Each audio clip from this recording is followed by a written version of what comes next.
बनावट छिप नहीं सकती कभी वसीयत के फूलों से। बनावट छिप नहीं सकती कभी वसीयत के फूलों से। खुशबू आ नहीं सकती कभी कागज के फूलों से। आईएएस बनना आसान नहीं है, लेकिन आईएएस बनना नामुमकिन भी नहीं है।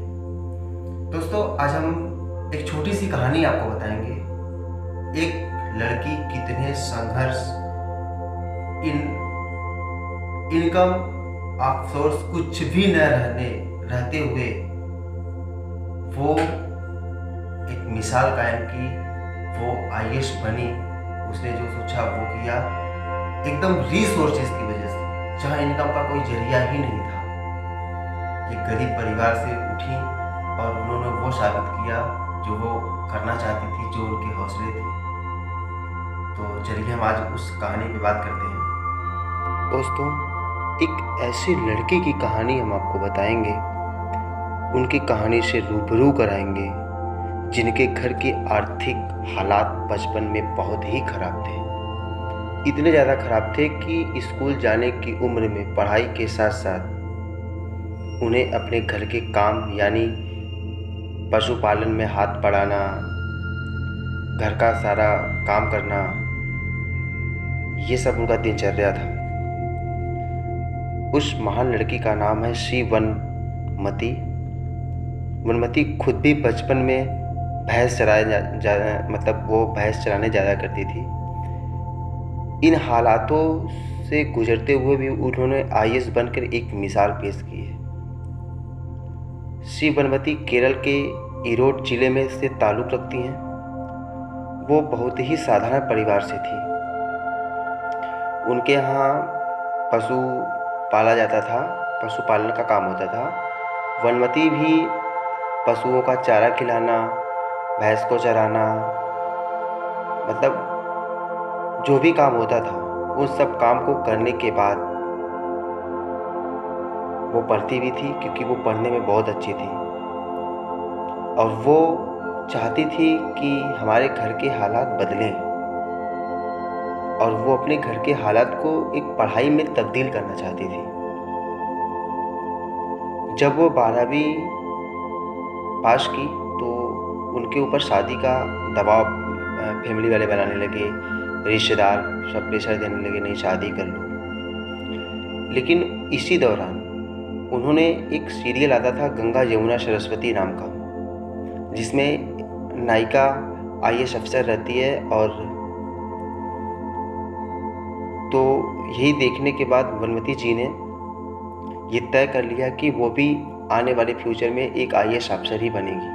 उन्होंने यूपीएससी की तैयारी शुरू कर दी और आईएएस की तैयारी करने से पहले वो अपनी पढ़ाई पूरी कर चुकी थी।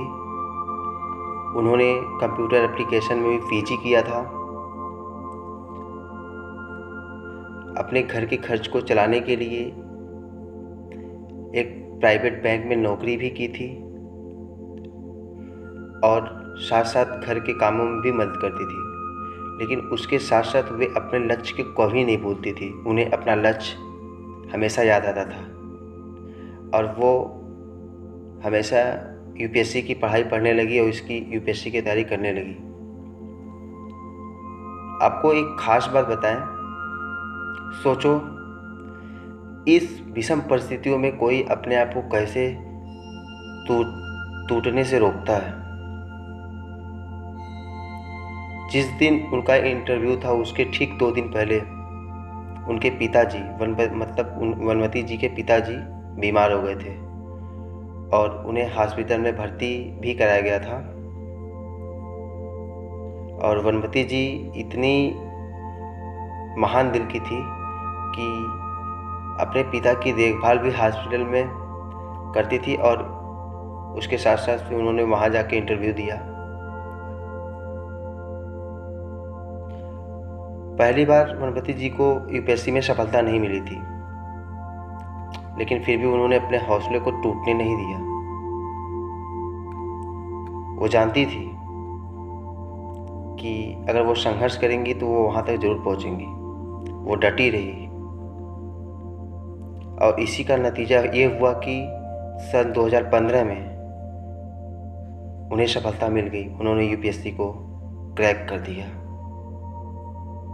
सोचो कि इतने कठिन परिस्थिति को झेलते हुए एक मुकाम हासिल करना बहुत बहादुरी का काम है। ये कहने में जितना अच्छा लगता है, लेकिन रियल लाइफ में जब पड़ता है ये बहुत ही कठिन हो जाता है। तो दोस्तों, आप भी सब कुछ कर सकते हो जो आप चाहो, बस वनमती जी जैसा संकल्प होना चाहिए।